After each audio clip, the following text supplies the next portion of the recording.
The Locked Room Lie. In June 2023, the residents of a 5-story converted Victorian building in Islington noticed an unusual silence coming from flat 3B. The flat belonged to Emma Harris, a 32-year-old marketing executive who had lived there with her husband, Daniel Harris, a 36-year-old IT consultant. Neighbors were used to hearing music or the occasional argument, nothing out of the ordinary. But for 3 days, no sound came from 3B. Emma's sister, Clara, had tried calling her multiple times. No answer. She sent messages on social media. Still nothing. By Friday morning, Clara contacted police, concerned for Emma's welfare. The Metropolitan Police's welfare check unit arrived at the flat just before 10 a.m. Daniel Harris answered the door. He seemed calm, composed, almost too calm.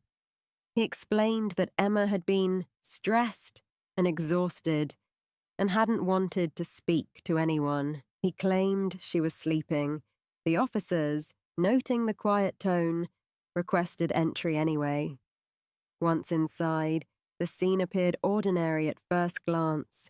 Emma's laptop was on the coffee table, open to a paused Zoom call. Her phone and keys were on the counter. The apartment smelled faintly of coffee. Then, in the bedroom, officers found Emma's body. She was lying on the floor, near the bed. A single pillow covered part of her face. On the floor beside her was a small empty bottle of prescription pills, half hidden under a rug. Daniel insisted she had taken the pills voluntarily. He claimed she had been battling depression and had planned to end her life. The flat was locked from the inside, windows shut.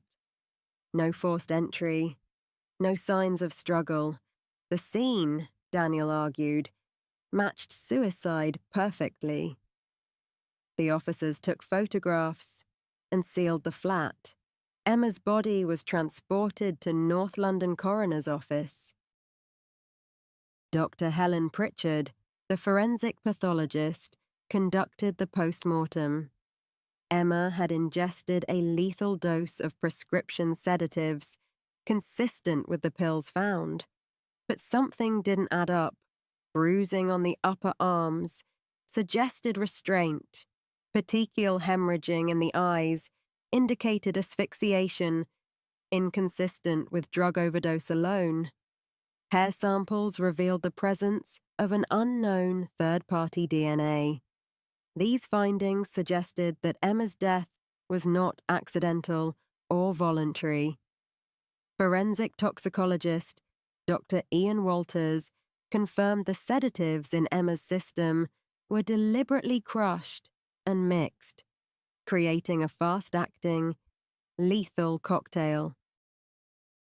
Detective Sergeant Rachel Moore, lead investigator for the case, took charge. Her first step was to establish a timeline.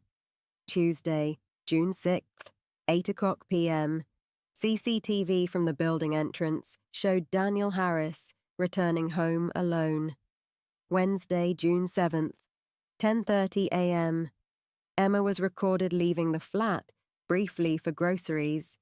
Thursday, June 8th, 9:45 p.m., a neighbor reported hearing furniture being moved violently and muffled noises. Detectives began questioning friends and colleagues. They learned that Emma had confided in a friend about recent marital tension, describing Daniel as controlling and obsessive. Meanwhile, Daniel's story began to unravel.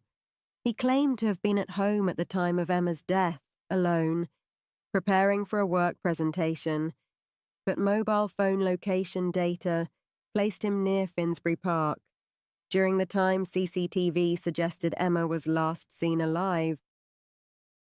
Forensic officers returned to 3B, The lock on the bedroom door had been manipulated. A careful hand could have locked it from the outside using a tool hidden in the carpet fibers. Fibers under the rug did not belong to Emma. They matched clothing Daniel had worn.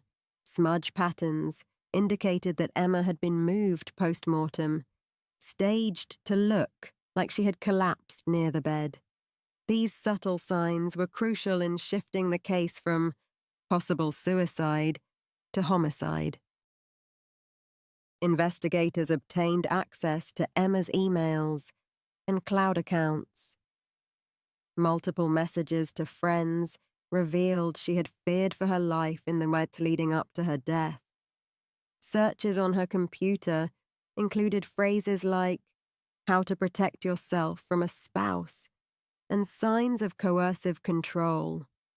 Meanwhile, Daniel's work laptop revealed web searches for how to stage suicide and locking someone inside flat undetected.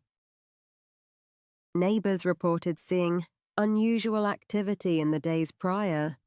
Daniel frequently leaving the flat late at night, carrying heavy boxes. Strange smells, like bleach used in the flat, potentially to remove fingerprints. A delivery man confirmed Daniel had received a box of mechanical locks and tools 3 days before Emma's death.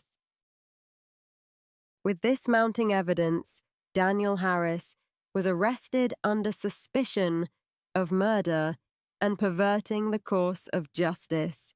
Police obtained a warrant for his digital devices, uncovering text messages to friends boasting about taking control, GPS logs, placing him at a location consistent with disposing of forensic evidence, photographs of Emma's body taken before staging the scene, hidden on his cloud drive.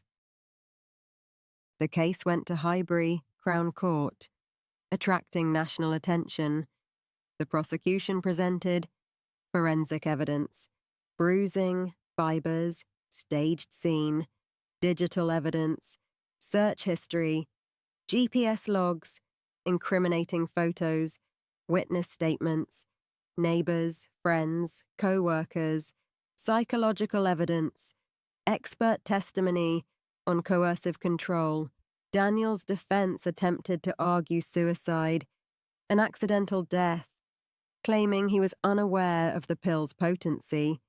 However, the jury was persuaded by contradictions in his timeline, staged crime scene analysis, digital traces showing premeditation. After 5 days of deliberation, Daniel Harris was found guilty of murder. He was sentenced to life imprisonment with a minimum of 30 years, reflecting the premeditated nature of the crime and abuse of trust. Emma's family established the Emma Harris Trust, focused on supporting victims of coercive control, educating families on recognizing signs of domestic abuse, partnering with local authorities to strengthen welfare checks. Neighbors say the flat remains haunted by the memory of what happened, a chilling reminder that appearances can be deceiving, even in the quietest North London streets. Detective Sergeant Moore later reflected, "This case reminds us how carefully someone can plan the perfect lie, but even the most meticulously staged crime leaves traces. And for justice, those traces are enough."